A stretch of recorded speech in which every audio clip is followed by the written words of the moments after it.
That's me, Greg, Ekiwah's friend. We're in the play now, which is paired up with Ekiwah's poetry reading, now on tour. Here, I'm talking about how we weren't always friends, but when we met in a college theater class in Western Massachusetts, he literally rolled up to me and announced that we were. I actually found him quite annoying at first, but he's from an isolated rural village in Mexico, so he didn't really have any social skills until coming to the United States for college, nor did he have wheelchair-accessible streets until then. That's how he convinced me to help him make a play about his experiences with wheelchair ramps or bus lifts for the first time in his life without a ride or a helper. That and finding a girlfriend. We did field research in an ordinary town called Northampton, NoHo, where he celebrated victories like crossing the street or buying a cup of coffee by himself. We met a lot of characters along the way, like Phyllis, a 96-year-old radical in a wheelchair. Okay, you can give me a little bit of your spaghetti. Well, give it to me, don't just eat it. No, waitress, don't do it for him, let him take it. Take another, that's right. With 2 forks, find a way. Now that's the whole process that you have learned, which you have resisted doing.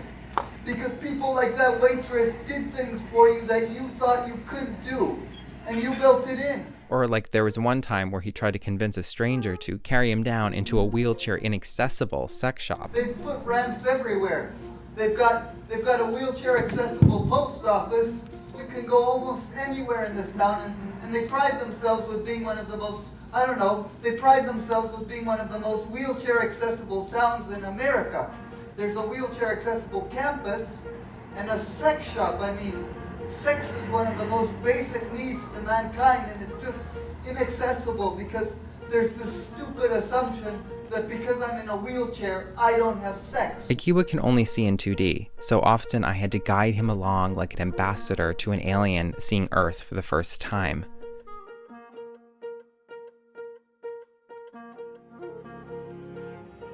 I felt as if I was living the movie E.T., me cast in the role of Elliot, the Earthling protector, with Ekiwah Adler-Beléndez as E.T., whipping me around town as if we were in flight, just as the iconic scene goes.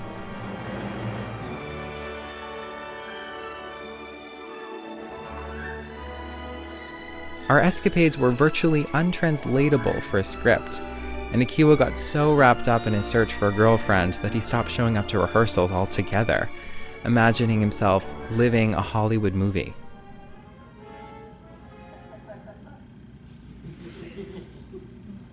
I want you to draw me like one of your French girls, but with words, with poetry.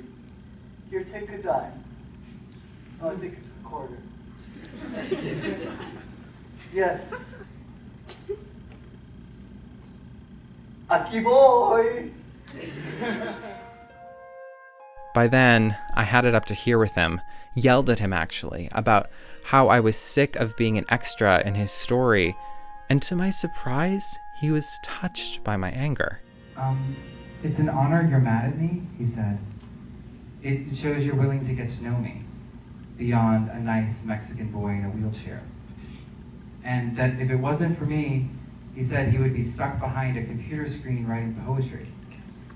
Even before we met, he said, I had this dream where we were shooting sparks of light into each other's eyes, and the minute I saw you, I knew we would understand something essential about each other that nobody else could see. I had this dream where we were shooting sparks of light into each other's eyes, and the minute I saw you, I knew we would understand something essential about each other that nobody else could see. And I had this dream where we were shooting sparks of light into each other's eyes. And the minute I saw you, I knew we would understand something essential about each other that nobody else could see. Eventually, we made up and did the play. The hardest part was saying goodbye, when he finally had to fly back home to Mexico. I felt like I was reliving E.T. again, waving goodbye at the spaceship while his glowing finger points towards my forehead, whispering, "I'll be right here. I'll be right here."